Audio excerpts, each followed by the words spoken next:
ఇంకా మా టెర్రస్ మీద ఉన్నట్లే మొక్కలు మా ఇంటి ప్రాంగణం అంటే వరండా దగ్గర కూడా ఈ విధంగా మొక్కలు వేసామండి. చూడండి, చాలా ఉన్నాయి. కనకాంబరము, మిరపకాయ చెట్టు ఉన్నాయి చూడండి.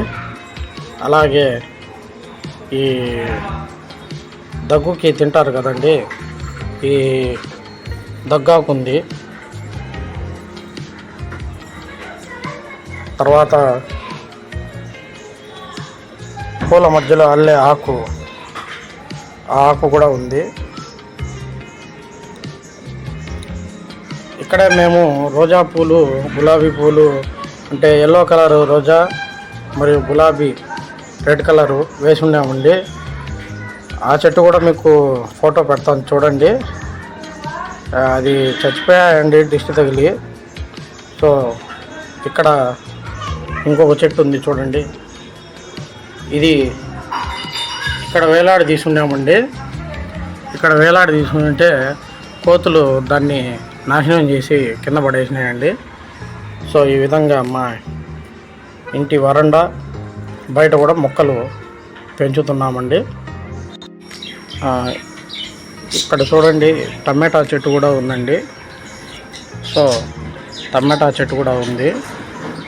ఈ టమాటా చెట్టుకి టమాటాలు కూడా కాసాయండి, 2 కాసాయి. కాసిన వెంటనే కోతులు లాగేసుకొని వెళ్ళిపోయినాయి కూడా అండి. ఇంకా చెట్టు అయితే అలాగే బతికుండాది, దాన్ని కూడా ఏదో ఒక రోజు పెరికేస్తాయి కోతులు.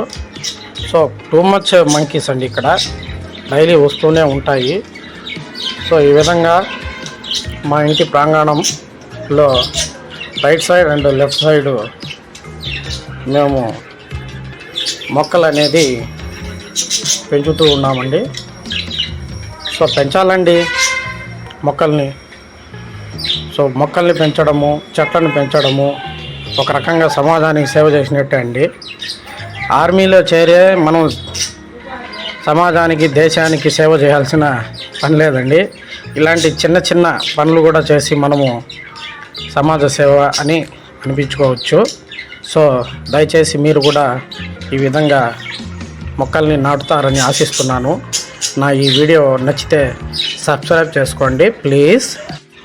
ముందుగా చూపించింది మా రైట్ సైడ్ మొక్కలండి. ఇవి లెఫ్ట్ సైడ్ మొక్కలు చూడండి, చాలానే ఉన్నాయి. ఇక్కడ కూడా ఇక్కడ కలమంద చెట్టు ఉంది. ప్లస్ బాగా చూసినట్లయితే చూడండి, ఈ కాకరకాయ చెట్లు కూడా ఉన్నాయి. ప్లస్ నల్లేరు అంటారండి దీన్ని తెలుగులో, హిందీలో వచ్చేసి హజ్జోరా అంటారు, అండ్ ఇంగ్లీష్లో వైల్డ్ గ్రేప్ అంటారండి. సో ఇది కూడా చాలా మంచిదండి ఇంటి ప్రాంగణంలో ఉంటే. చూడండి, ఇది మా కాకరకాయ చెట్టు. అలాగే ఇంకపోతే ఇదండి, సంవత్సరానికి 365 రోజులు ఇవి పూస్తూనే ఉంటాయి పూలు. దీని గురించి చెప్పాలంటే దీన్ని హిందీలో సదాబహార్ అంటారు, అండ్ తెలుగులో వచ్చేసి బిళ్ళగన్నేరు. ఇవి 2 రకాలు ఉంటాయండి.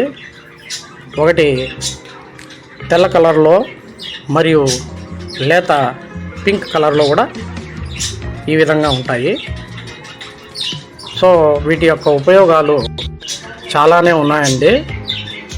షుగర్ కానీ, బీపీ కానీ, మేబీ క్యాన్సర్ కూడా రాకుండా ఈ ఆకుల్ని వేడి నీటిలో ఒక అర్ధగంట వేడి చేసి ఆ వాటర్ని, ఆ మరిగించిన వాటర్ని 41 డేస్ వరకు కూడా తాగుతారండి. ఆఫ్టర్ 41 డేస్ గ్యాప్ ఇచ్చి మళ్ళీ ఇప్పుడు కావాలంటే అప్పుడు తాగుతారు. సో చాలా మంచిదండి ఇది ఆయుర్వేదిక్ పరంగా. అలాగే ఇంటి ప్రాంగణం ముందు ఉంటే కూడా మంచిది, లక్ అనేది ఉంటుంది.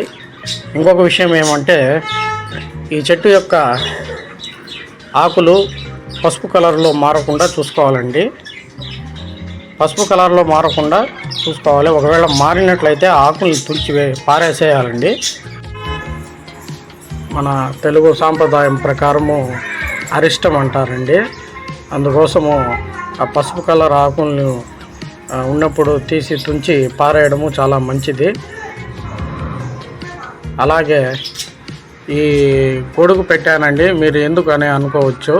ఆ పైన నుంచి వర్షం పడినప్పుడు ఆ పైప్ కొంచెం లీకేజ్గా ఉందండి. ఇక్కడ పైప్ ఉంది మాకి వర్షం నీళ్లు పడేదానికి. అవి చెట్ల పైన పడి చెట్లు ఆడ చచ్చిపోతాయి అనేసి నేను ఆకులు కూడా ఇది గొడుగు అడ్డం పెట్టానండి. సో ఆకుల పైన పడకుండా ఈ సదాబహార్ అనే దాన్ని మన తెలుగు సాంప్రదాయ ప్రకారము నిత్య పుష్పి అని కూడా పిలుస్తారండి. 365 రోజులు ఎక్కడంటే అక్కడ పెరుగుతాయండి, ఎక్కడైనా కూడా దొరుకుతాయి. సో ఇది పెంచడం చాలా మంచిది.